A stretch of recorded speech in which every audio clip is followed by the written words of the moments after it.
Desire easy access to premium audio and free CraftLit episodes? Go to the sidebar at craftlit.com for links to the iOS, Android, and Windows 8 apps, as well as a sheepy link to whisk you off to details on how to sign up for our 2015 Lake District Tour. Current book Sense and Sensibility begins with episode 378. Welcome to CraftLit.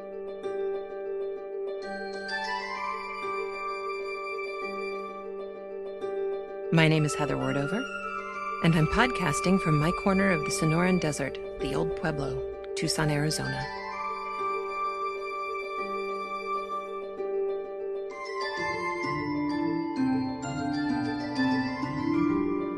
Episode 24, Mellow Yellow. Well, hi everyone. I am podcasting at almost 11 o'clock at night this Thursday, but I have a great story for you today. I'm very excited. It's one of my favorites, and I also have a little excerpt I want to read to you from a book that I'm reading to my 6-year-old right now at night, and I'm also very excited about that.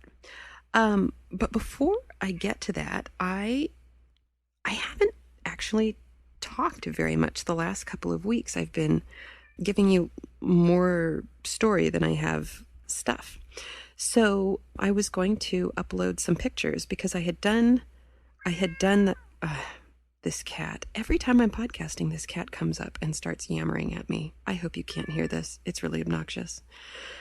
Months ago, I did an episode called A Leap of Lace.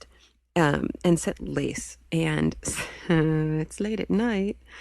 And since that time, I have actually been doing quite a bit of work on the Faroese shawl, and I wanted to upload some pictures of that so that you could all see that I had, in fact, made progress. And then I dropped my camera, and it was digital, and it broke. And it was going to cost as much to repair it as buying a new one. So one of the many technical things that I had to wrestle with today was getting a new camera, which I did. And I'm very happy with it. I got this little Olympus thing. Let's see. It's an Olympus FE-190. It's a 6 megapixel, which I'm very happy about. That's what I had before.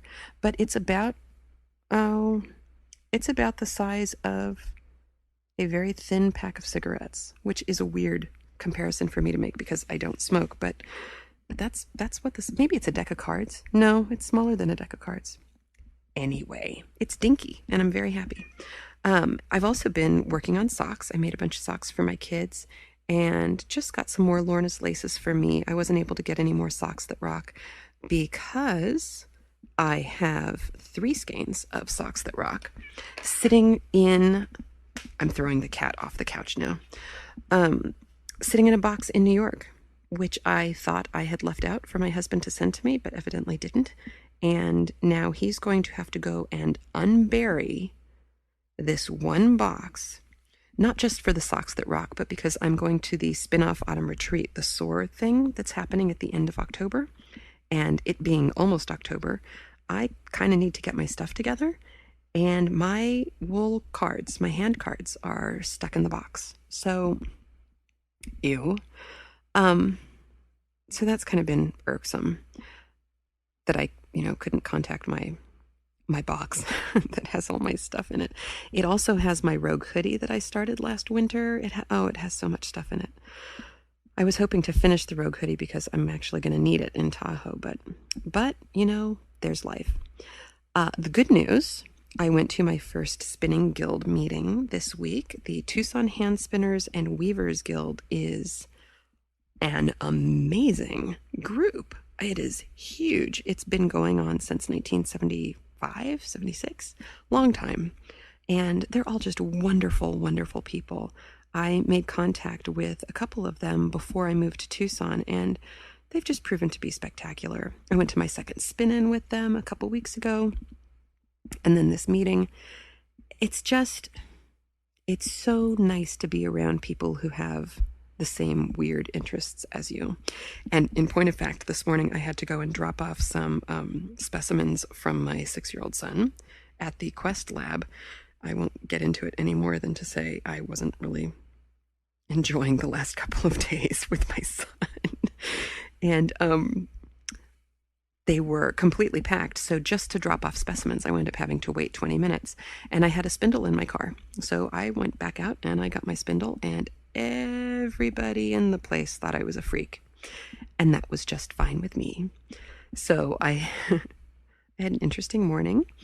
I also mentioned that a couple weeks ago, I met Kate and her daughter Zora, and I now have access to Kate's blog, which has pictures of the cutest zebra socks that she made, a pair of Jaywalker zebra socks for herself, and then a pair of Jaywalker zebra socks for her daughter.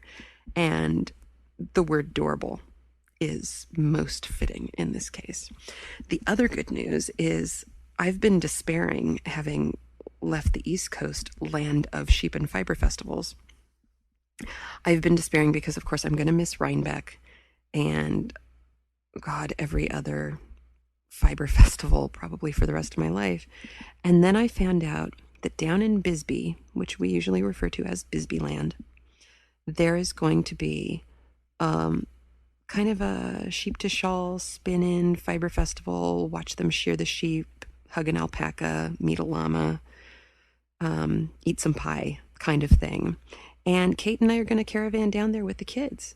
And I didn't realize that they were going to have the sheep shearing and all the animals to pet and stuff when I hooked up with her. But now that I know that, this is going to be, I think, a very fun trip.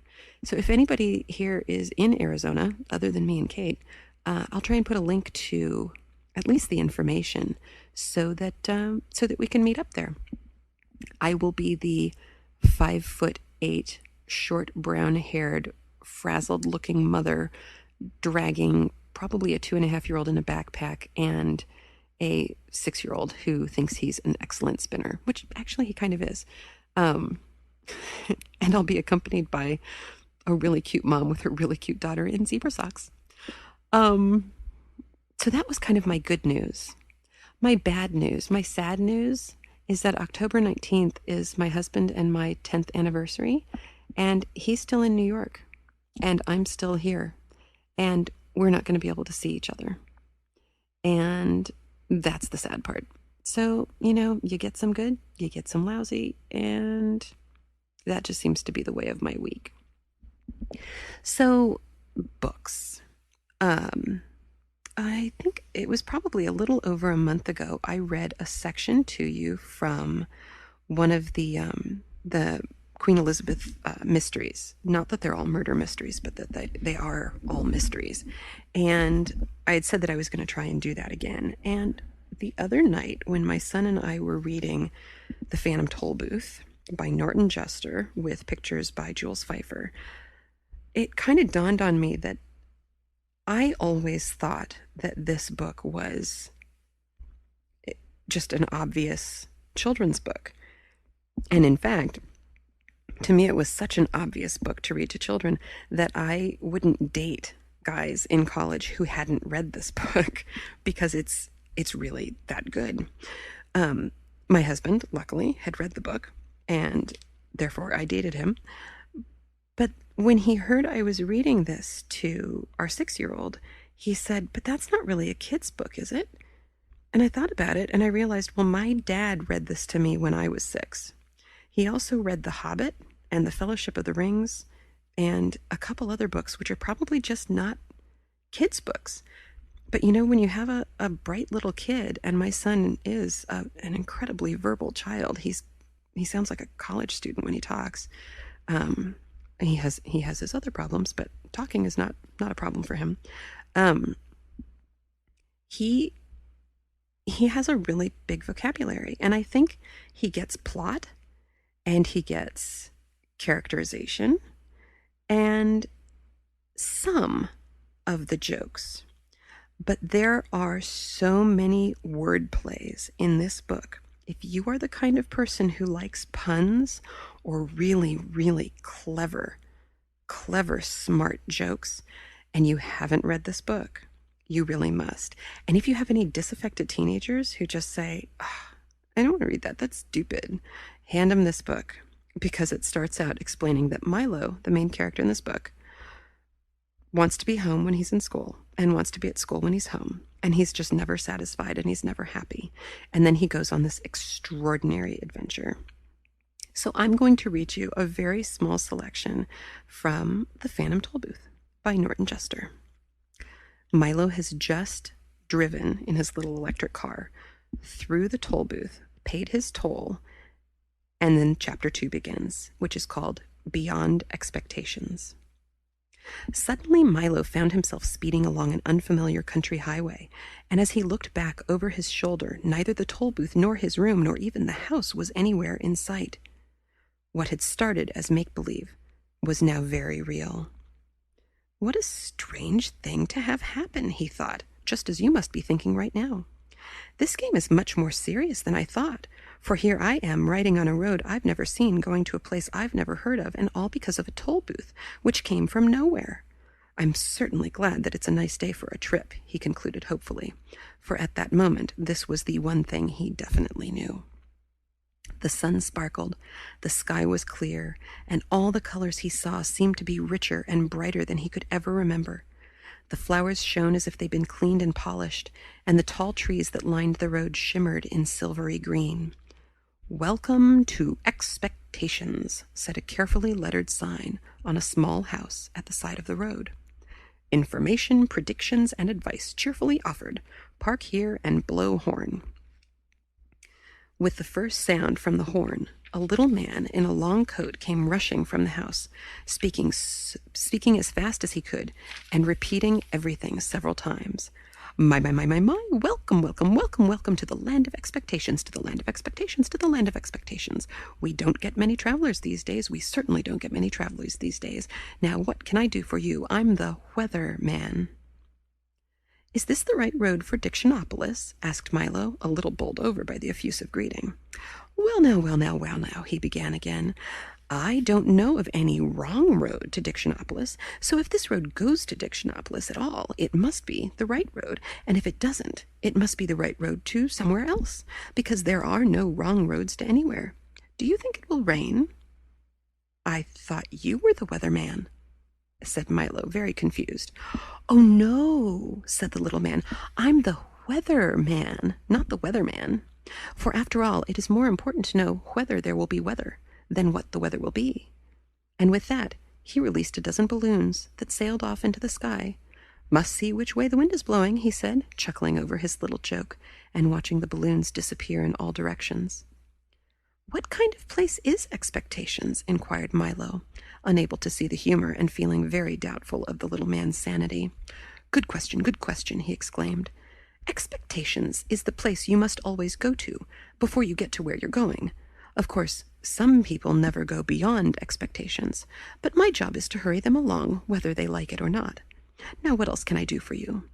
And before Milo could reply, he rushed into the house and reappeared a moment later with a new coat and an umbrella. "I think I can find my own way," said Milo, not at all sure that he could. But since he didn't understand the little man at all, he decided that he might as well move on, at least until he met someone whose sentences didn't always sound as if they would make as much sense backwards as forwards. Splendid, exclaimed the weatherman. "Whether or not you find your own way, you're bound to find some way. If you happen to find my way, please return it, as it was lost some years ago. I imagine by now it's quite rusty. You did say it was going to rain, didn't you?" And with that, he opened the umbrella and looked up nervously. "I'm glad you made your own decision. I do so hate to make up my mind about anything, whether it's good or bad, up or down, in or out, rain or shine.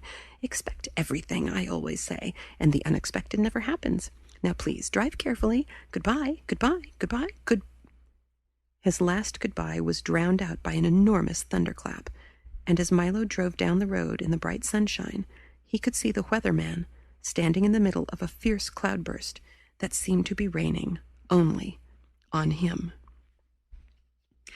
The Phantom Tollbooth by Norton Juster, and the illustrations by Jules Pfeiffer are really quite spectacular.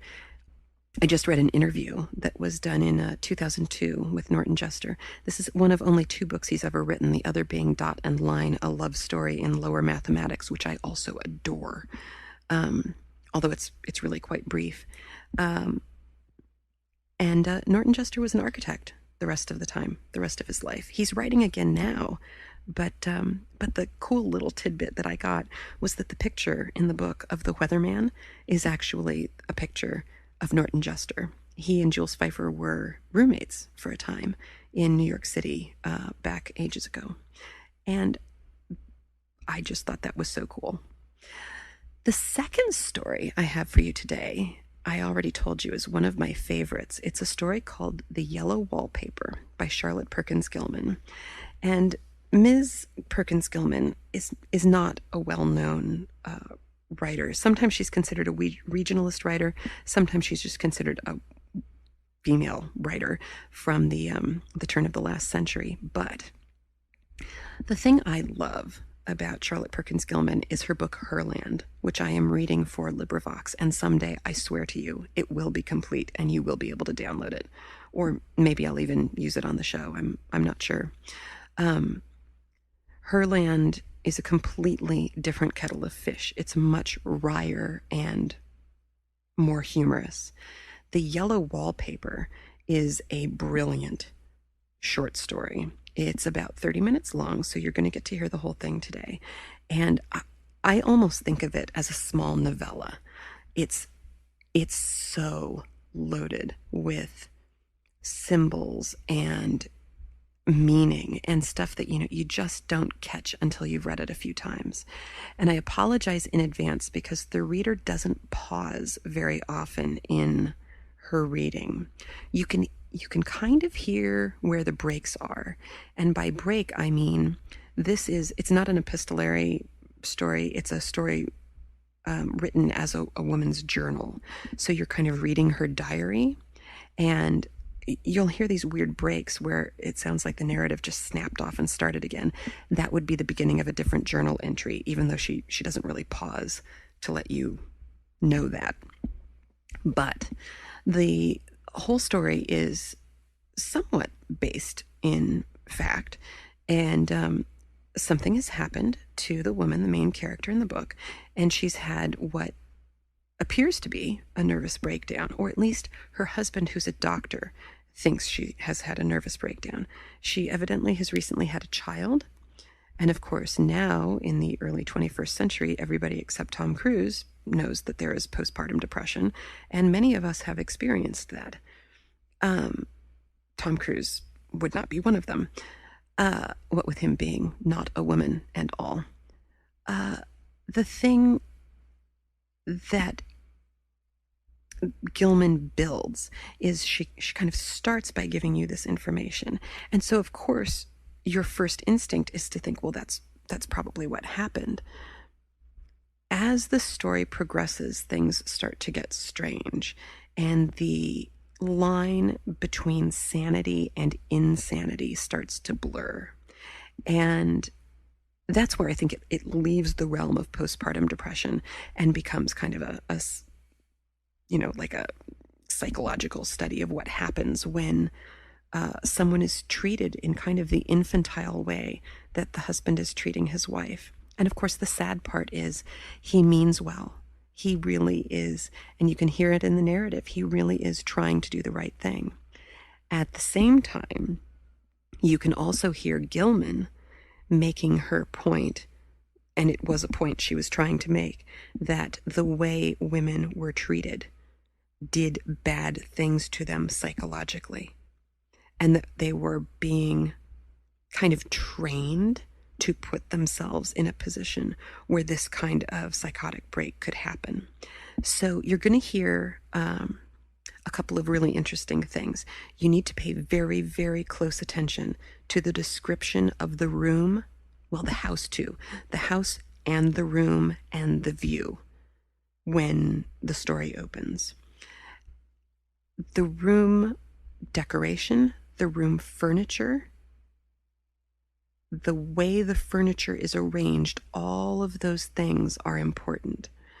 And then once you kind of have your head wrapped around where she is and what kind of place it's probably been in the past, the rest of the story will unfold and it'll start to make a lot more sense. And the cat is back. I don't know if you can hear this.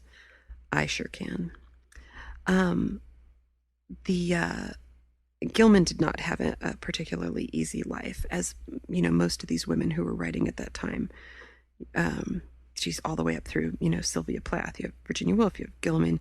You have our story writer from last week, whose name is escaping me because it's 11 o'clock at night and I'm exhausted. And I don't think any of them had particularly easy times of it. Gilman less so than others, and she did eventually kill herself. She overdosed on ether, I think it was, which is probably a very painless way to go. Not that I'd really recommend it. I'm trying to think if there's anything else. I had notes, and they probably got left in a car or at a Quest laboratory or something. I think that's it. So Charlotte Perkins Gilman, I have some links to her, and of course a picture of her on the blog, and I have the picture of Norton Juster. So if you have a copy of the Phantom Tollbooth, you can actually look at, let's see, I think it's page 18 in my copy, and you can compare it to the picture of the Weatherman, and he does in fact look just like the Weatherman. I also gave you a link to buy the Phantom Tollbooth on Amazon because it's just so darn good. And gosh, I think that's it. Next week, let's see, next week's the beginning of October. I suppose I should start getting into some scary stories. There's a Bram Stoker, there's Beauty and the Beast.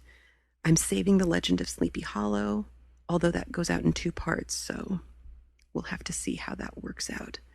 But I'm very excited. We should have some good stuff for October. So I'm going to stop blathering. You've had to listen to me for plenty long enough today, and I am going to turn you over to Charlotte Perkins Gilman and the Yellow Wallpaper. It is very seldom that mere ordinary people like John and myself secure ancestral halls for the summer. A colonial mansion, a hereditary estate, I would say a haunted house, and reach the height of romantic felicity, but that would be asking too much of fate. Still, I will proudly declare that there is something queer about it. Else, why should it be let so cheaply? And why have stood so long untenanted? John laughs at me, of course, but one expects that in marriage. John is practical in the extreme. He has no patience with faith, an intense horror of superstition, and he scoffs openly at any talk of things not to be felt and seen and put down in figures. John is a physician, and perhaps, I would not say it to a living soul, of course, but this is dead paper and a great relief to my mind, perhaps that is one reason I do not get well faster. You see, he does not believe I am sick. And what can one do? If a physician of high standing and one's own husband assures friends and relatives that there is really nothing the matter with one but temporary nervous depression, a slight hysterical tendency, what's one to do? My brother is also a physician and also of high standing, and he says the same thing. So I take phosphates or phosphites, whichever it is, and tonics, and journeys, and air, and exercise, and am absolutely forbidden to work until I am well again. Personally, I disagree with their ideas. Personally, I believe that congenial work with excitement and change would do me good. But what is one to do?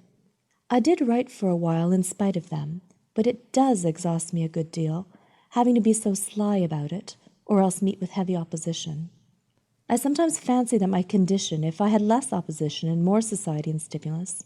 But John says the very worst thing I can do is to think about my condition, and I confess it always makes me feel bad. So I will let it alone and talk about the house. The most beautiful place. It is quite alone, standing well back from the road, quite 3 miles from the village. It makes me think of English places that you read about, for there are hedges and walls and gates that lock, and lots of separate little houses for the gardeners and people. There is a delicious garden. I never saw such a garden, large and shady, full of box-bordered paths, and lined with long, grape-covered arbors with seats under them. There were greenhouses, too, but they are all broken now.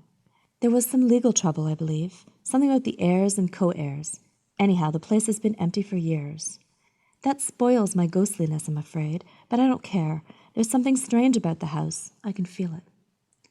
I even said so to John one moonlight evening, but he said what I felt was a draught and shut the window. I get unreasonably angry with John sometimes. I'm sure I never used to be so sensitive. I think it's due to this nervous condition. But John says if I feel so, I shall neglect proper self-control, so I take pains to control myself, before him at least, and that makes me very tired. I don't like our room a bit. I wanted one downstairs that opened on the piazza and had roses all over the window and such pretty old-fashioned chintz hangings, but John would not hear of it. He said there was only one window and not room for 2 beds, and no near room for him if he took another. He is very careful and loving and hardly lets me stir without special direction. I have a scheduled prescription for each hour in the day. He takes all care for me, and so I feel basely ungrateful not to value it more. He said when we came here solely on my account that I was to have perfect rest and all the air I could get. Your exercise depends on your strength, my dear, said he, and your food somewhat on your appetite, but air you can absorb all the time. So we took the nursery at the top of the house. It is a big, airy room, the whole floor nearly, with windows that look all ways, and air and sunshine galore. It was nursery first, and then playroom and gymnasium, I should judge, for the windows are barred for little children, and there are rings and things in the walls. The paint and paper look as if a boys' school had used it. It is stripped off, the paper, in great patches all around the head of my bed, about as far as I can reach, and in a great place on the other side of the room low down. I never saw worse paper in my life. One of those sprawling, flamboyant patterns committing every artistic sin. It is dull enough to confuse the eye in following, pronounced enough to constantly irritate and provoke study, and when you follow the lame, uncertain curves for a little distance, they suddenly commit suicide, plunge off at outrageous angles, destroy themselves in unheard-of contradictions. The color is repellent, almost revolting, a smoldering, unclean yellow, strangely faded by the slow-turning sunlight. It is a dull yet lurid orange in some places, a silky sulphur tint in others. No wonder the children hated it. I should hate it myself if I had to live in this room long. There comes John, and I must put this away. He hates to have me write a word. We have been here 2 weeks, and I haven't felt like writing before since that first day. I am sitting by the window now, up in this atrocious nursery, and there is nothing to hinder my writing as much as I please, save lack of strength. John is away all day, and even some nights when his cases are serious. I am glad my case is not serious, but those nervous troubles are dreadfully depressing. John does not know how much I really suffer. He knows there's no reason to suffer, and that satisfies him. Of course it is only nervousness. It does weigh on me so not to do my duty in any way. I meant to be such a help to John, such a real rest and comfort, and here I am a comparative burden already. Nobody would believe what an effort it is to do what little I am able, to dress and entertain and other things. It is fortunate that Mary is so good with the baby, such a dear baby, and yet I cannot be with him. It makes me so nervous. I suppose John was never nervous in his life. He laughs at me so about this wallpaper. At first he meant to repaper the room, but afterwards he said I was letting it get the better of me, and that nothing was worse for a nervous patient than to give way to such fancies. He said that after the wallpaper was changed it would be the heavy bedstead, then the barred windows, and then that gate at the head of the stairs, and so on. You know the place is doing you good, he said, and really, dear, I don't care to renovate the house just for a 3 months' rental. Then do let us go downstairs, I said. There are such pretty rooms there. Then he took me in his arms and called me a blessed little goose, and said he would go down to the cellar if I wished, and have it whitewashed into the bargain. But he is right enough about the beds and windows and things. It is an airy and comfortable room as any one need wish, and of course I would not be so silly as to make him uncomfortable just for a whim. I'm really getting quite fond of the big room, all but that horrid wallpaper. Out of one window I can see the garden, those mysterious deep-shaded arbors, the riotous old-fashioned flowers, and bushes and gnarly trees. Out of another I get a lovely view of the bay and a little private wharf belonging to the estate. There is a beautiful shaded lane that runs down there from the house. I always fancy I see people walking in these numerous paths and arbors, but John has cautioned me not to give way to fancy in the least. He says that with my imaginative power and habit of story-making, a nervous weakness like mine is sure to lead to all manner of excited fancies, and that I ought to try to use my will and good sense to check the tendency. So I try. I think sometimes that if I were only well enough to write a little more, it would relieve the press of ideas and rest me. But I find I get pretty tired when I try. It is so discouraging not to have any advice and companionship about my work. When I get really well, John says we will ask Cousin Henry and Julia down for a long visit. But he says he would as soon put fireworks in my pillowcase as to let me have those stimulating people about now. I wish I could get well faster. But I must not think about that. This paper looks to me as if it knew what a vicious influence it had. There is a recurrent spot where the pattern lolls like a broken neck, and two bulbous eyes stare at you upside down. I get positively angry with the impertinence of it and the everlastingness. Up and down and sideways they crawl, and those absurd, unblinking eyes are everywhere. There's one place where two breadths didn't match, and the eyes go all up and down the line, one a little higher than the other. I never saw so much expression in an inanimate thing before, and we all know how much expression they have. I used to lie awake as a child and get more entertainment and terror out of blank walls and plain furniture than most children could find in a toy store. I remember what a kindly wink the knobs of our big old bureau used to have, and there was one chair that always seemed like a strong friend. I used to feel that if any of the other things looked too fierce, I could always hop into that chair and be safe. The furniture in this room is no worse than inharmonious, however, for we had to bring it all from downstairs. I suppose when this was used as a playroom, they had to take the nursery things out, and no wonder. I never saw such ravages as the children have made here. The wallpaper, as I said before, is torn off in spots, and it sticketh closer than a brother. They must have had perseverance as well as hatred. Then the floor is scratched and gouged and splintered. The plaster itself is dug out here and there, and this great heavy bed, which is all we found in the room, looks as if it had been through the wars. But I don't mind it a bit. Only the paper. There comes John's sister. Such a dear girl as she is, and so careful of me. I must not let her find me writing. She is a perfect and enthusiastic housekeeper, and hopes for no better profession. I verily believe she thinks it is the writing which made me sick. But I can write when she is out, and see her a long way off from these windows. There is one that commands the road, a lovely shaded winding road, and one that just looks off over the country. A lovely country, too, full of great elms and velvet meadows.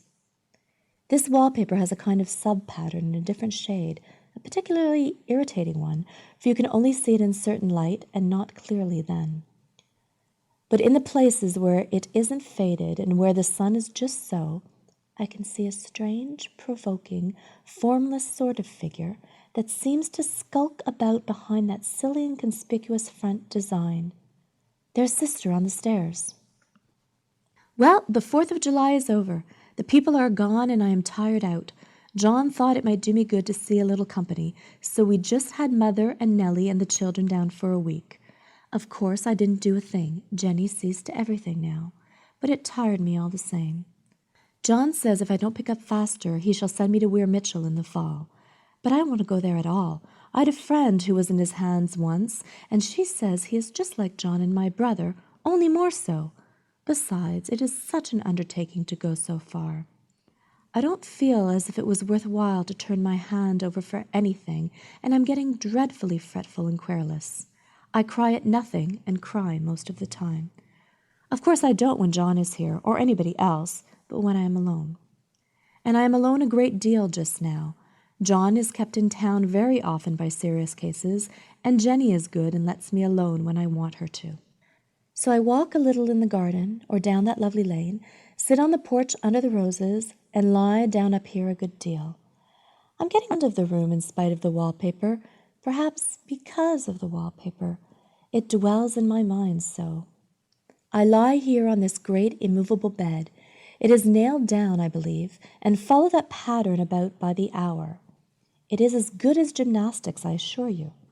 I start, we'll say, at the bottom, down in the corner over there where it has not been touched, and I determine for the 1000th time that I will follow that pointless pattern to some sort of conclusion.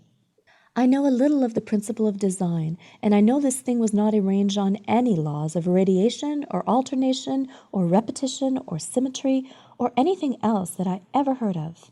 It is repeated, of course, by the breaths, but not otherwise.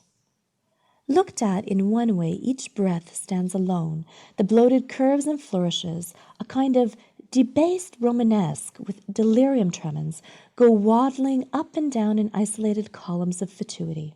But, on the other hand, they connect diagonally, and the sprawling outlines run off in great slanting waves of optic horror, like a lot of wallowing seaweeds in full chase. The whole thing goes horizontally, too, at least it seems so, and I exhaust myself in trying to distinguish the order of its going in that direction. They have used a horizontal breadth for a frieze, and that adds wonderfully to the confusion. There is one end of the room where it is almost intact, and there, when the crosslights fade and the low sun shines directly upon it, I can almost fancy radiation after all. The interminable grotesques seem to form around a common center and rush off in headlong plunges of equal distraction. It makes me tired to follow it. I will take a nap, I guess. I don't know why I should write this. I don't want to. I don't feel able. And I know John would think it absurd, but I must say what I feel and think in some way. It is such a relief. But the effort is getting to be greater than the relief. Half the time now I'm awfully lazy and lie down ever so much. John says I mustn't lose my strength and has me take cod liver oil and lots of tonics and things, to say nothing of ale and wine and rare meat. Dear John, he loves me very dearly and hates to have me sick. I tried to have a real, earnest, reasonable talk with him the other day and tell him how I wish he would let me go and make a visit to Cousin Henry and Julia. But he said I wasn't able to go, nor able to stand it after I got there, and I did not make out a very good case for myself, for I was crying before I'd finished. It is getting to be a great effort for me to think straight, just this nervous weakness, I suppose. And dear John gathered me up in his arms and just carried me upstairs and laid me on the bed and sat by me and read to me till it tired my head. He said I was his darling and his comfort and all he had, and that I must take care of myself for his sake and keep well. He says no one but myself can help me out of it, that I must use my will and self-control and not let any silly fancies run away with me. There's one comfort. The baby is well and happy and does not have to occupy this nursery with the horrid wallpaper. If we had not used it, that blessed child would have. What a fortunate escape! Why, I wouldn't have a child of mine, an impressionable little thing, live in such a room for worlds. I never thought of it before, but it is lucky that John kept me here after all. I can stand it so much easier than a baby, you see. Of course, I never mention it to them any more. I am too wise, but I keep watch of it all the same. There are things in that paper that nobody knows but me or ever will. Behind that outside pattern, the dim shapes get clearer every day. It is always the same shape, only very numerous. And it is like a woman stooping down and creeping about behind that pattern. I don't like it a bit. I wonder, I begin to think, I wish John would take me away from here. It is so hard to talk with John about my case because he is so wise and because he loves me so. But I tried it last night. It was moonlight. The moon shines in all around just as the sun does. I hate to see it sometimes. It creeps so slowly and always comes in by one window or another. John was asleep, and I hated to waken him, so I kept still and watched the moonlight on that undulating wallpaper till I felt creepy. The faint figure behind seemed to shake the pattern just as if she wanted to get out. I got up softly and went to feel and see if the paper did move, and when I came back, John was awake. "What is it, little girl?" he said. "Don't go walking about like that. You'll get cold." I thought it was a good time to talk, so I told him that I really was not gaining here, and that I wished he would take me away. "Why, darling," said he, "our lease will be up in 3 weeks, and I can't see how to leave before. The repairs are not done at home, and I cannot possibly leave town just now. Of course, if you were in any danger, I could and would, but you really are better, dear, whether you can see it or not. I am a doctor, dear, and I know. You are gaining flesh and color. Your appetite is better. I feel really much easier about you." "I don't weigh a bit more," said I, "nor as much, and my appetite may be better in the evening when you are here, but it is worse in the morning when you are away." Bless her little heart, said he with a big hug. She shall be as sick as she pleases. But now let's improve the shining hours by going to sleep and talk about it in the morning. And you won't go away? I asked gloomily. Why, how can I, dear? It is only 3 weeks more, and then we will take a nice little trip of a few days while Jenny is getting the house ready. Really, dear, you are better. Better in body, perhaps, I began, and stopped short, for he sat up straight and looked at me with such a stern, reproachful look that I could not say another word. My darling, said he, I beg of you, for my sake and for our child's sake as well as for your own, that you will never for one instant let that idea enter your mind. There is nothing so dangerous, so fascinating to a temperament like yours. It is a false and foolish fancy. Can you not trust me as a physician when I tell you so? So of course I said no more on that score, and we went to sleep before long. He thought I was asleep first, but I wasn't, and lay there for hours trying to decide whether that front pattern and the back pattern really did move together or separately. On a pattern like this, by daylight, there is a lack of sequence, a defiance of law that is a constant irritant to a normal mind. The color is hideous enough and unreliable enough and infuriating enough, but the pattern is torturing. You think you've mastered it, but just as you will get underway in following, it turns a back somersault, and there you are. It slaps you in the face, knocks you down, and tramples upon you. It is like a bad dream. The outside pattern is a florid arabesque, reminding one of a fungus. If you can imagine a toadstool in joints, an interminable string of toadstools, budding and sprouting in endless convolutions, why, that is something like it. That is, sometimes. There is one marked peculiarity about this paper, a thing no one seems to notice but myself, and that is that it changes as the light changes. When the sun shoots in through the east window, I always watch for that first long, straight ray. It changes so quickly that I never can quite believe it. That is why I watch it always. By moonlight, the moon shines in all night when there is a moon. I wouldn't know it was the same paper. At night, in any kind of light, in twilight, candlelight, lamplight, and worst of all by moonlight, it becomes bars. The outside pattern, I mean, and the woman behind it is as plain as can be. I didn't realize for a long time what that thing was that showed behind, that dim sub-pattern, but now I am quite sure it is a woman. By daylight she is subdued, quiet. I fancy it is the pattern that keeps her so still. It is so puzzling. It keeps me quiet by the hour. I lie down ever so much now. John says it is good for me, and to sleep all I can. Indeed, he started the habit by making me lie down for an hour after each meal. It is a very bad habit, I am convinced, for you see, I don't sleep. And that cultivates deceit, for I don't tell him I'm awake. Oh, no. The fact is, I am getting a little afraid of John. He seems very queer sometimes, and even Jenny has an inexplicable look. It strikes me occasionally, just as a scientific hypothesis, that perhaps it is the paper. I have watched John when he did not know I was looking, and come into the room suddenly on the most innocent excuses, and I've caught him several times looking at the paper. And Jenny, too. I caught Jenny with her hand on it once.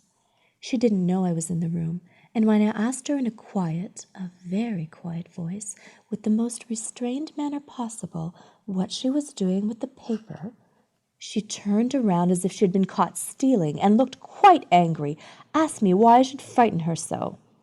Then she said that the paper stained everything it touched, that she had found yellow smooches on all my clothes and John's, and she wished we would be more careful. Did that not sound innocent? But I know she was studying that pattern, and I am determined that nobody shall find it out but myself. Life is very much more exciting now than it used to be. You see, I have something more to expect, to look forward to watch. I really do eat better, and am more quiet than I was. John is so pleased to see me improve. He laughed a little the other day and said I seemed to be flourishing in spite of my wallpaper. I turned it off with a laugh. I had no intention of telling him it was because of the wallpaper. He would make fun of me. He might even want to take me away. I don't want to leave now until I have found it out. There is a week more, and I think that will be enough. I'm feeling ever so much better. I don't sleep much at night, for it is so interesting to watch developments, but I sleep a good deal in the daytime. In the daytime, it is tiresome and perplexing. There are always new shoots on the fungus and new shades of yellow all over it. I cannot keep count of them, though I have tried conscientiously. It is the strangest yellow, that wallpaper. It makes me think of all the yellow things I ever saw, not beautiful ones like buttercups, but old, foul, bad yellow things.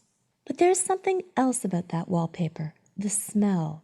I noticed it the moment we came into the room, but with so much air and sun it was not bad.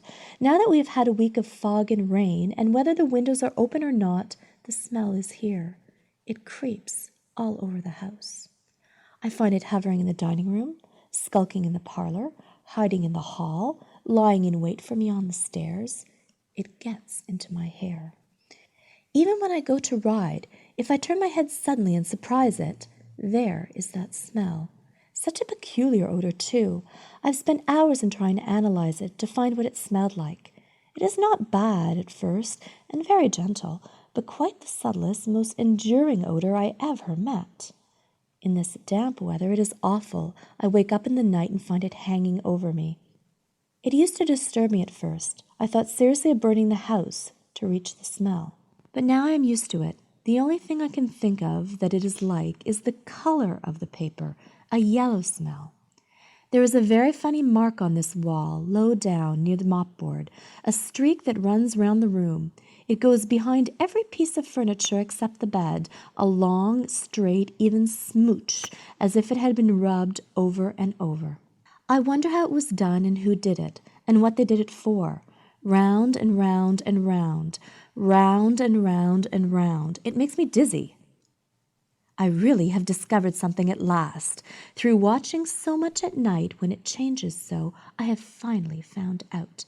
The front pattern does move, and no wonder the woman behind shakes it. Sometimes I think there are a great many women behind, and sometimes only one, and she crawls around fast, and her crawling shakes it all over. Then, in the very bright spots, she keeps still, and in the very shady spots, she just takes hold of the bars and shakes them hard. And she is all the time trying to climb through, but nobody could climb through that pattern. It strangles so.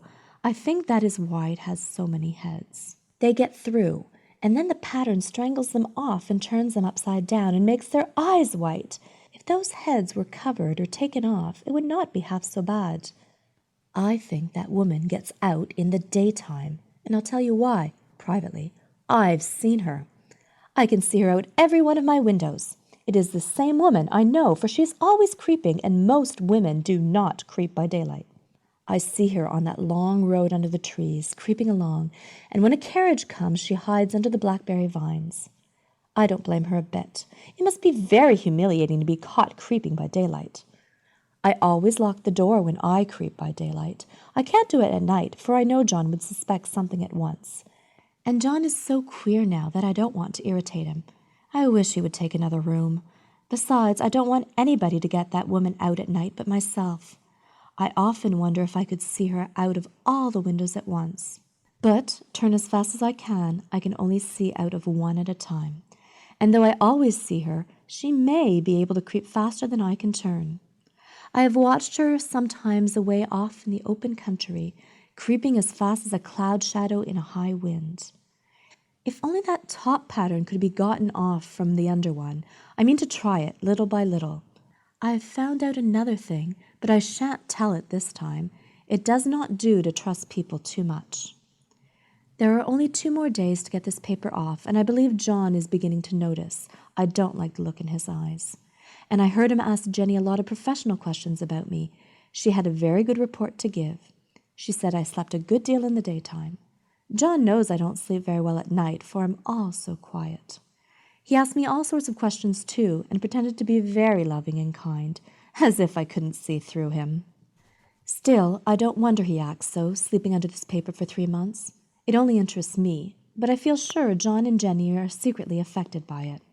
Hurrah! This is the last night, but it is enough. John is to stay in town overnight and won't be out until this evening. Jenny wanted to sleep with me, the sly thing, but I told her I should undoubtedly rest better for a night all alone.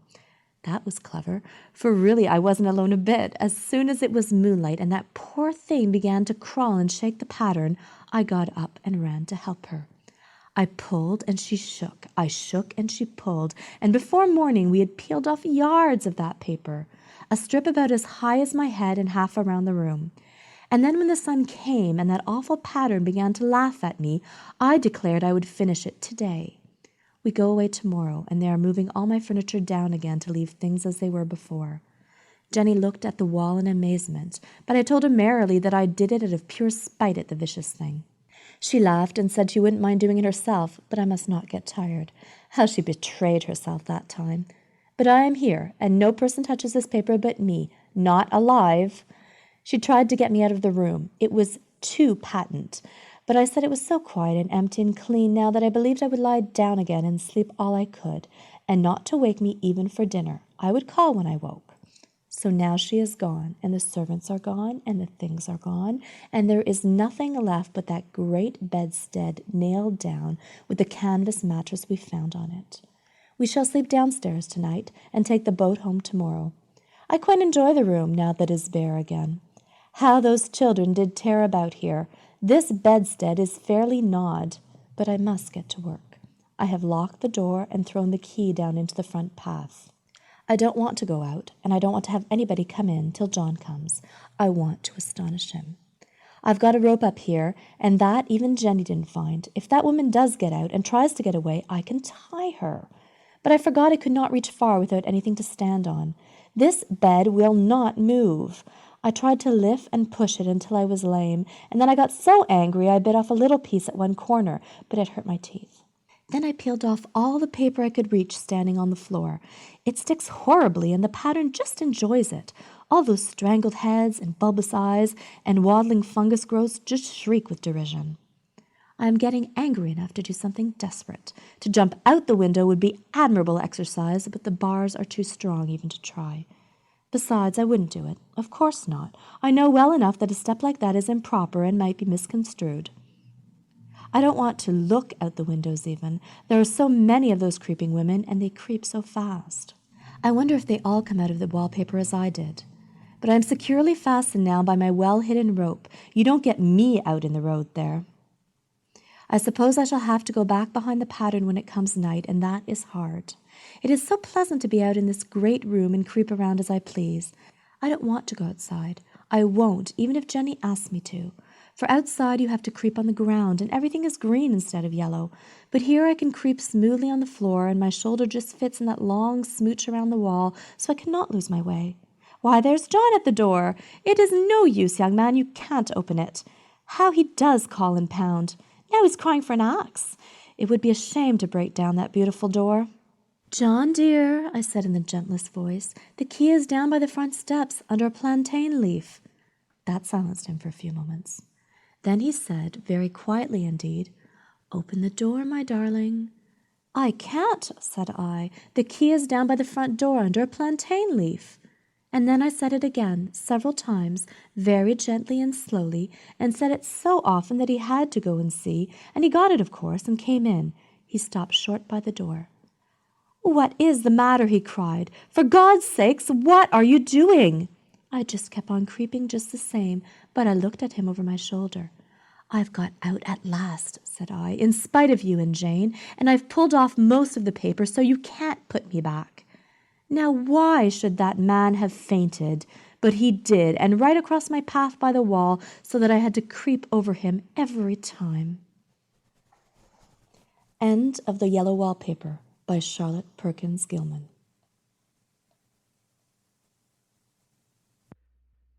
Isn't that great? Oh, I love that story.